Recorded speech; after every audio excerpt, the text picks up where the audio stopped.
செல்லப்பட்டி அப்படி இல்லை, இங்க பாரு.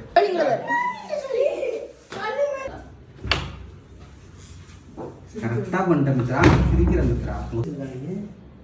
ஓகேவா, இது கரெக்டா? ஓகேடா, அதே கரெக்டா. அதேதான். நீ ஒன்னையும் காப்பாத்த வேணா, கதவை தர நானே உன்னை காப்பாத்திக்கிறேன்.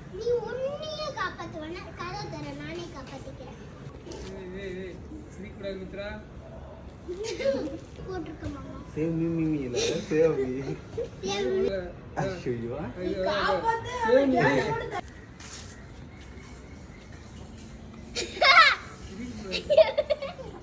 சிரிச்சினா மாமா அப்படி குத்துவாங்க. சாப்பிட்டு இருக்கான், காயத்தை சாப்பிட்டு இருக்கான். நீ சொல்ல மாட்டியா? அது பண்ண மாட்டா, கையை எடுக்காதான் எழுதுனாங்கிறது மட்டும் நீயே எழுது. அது தெரிஞ்ச நான் போக மாட்டேன். கை அதை எடுக்கக்கூடாதா? ஓகேவா? ரெடி, 1 2 3. மித்ரா ரெடியா? இருக்கலாமேயா? எடு, சொல்லு மித்ரா.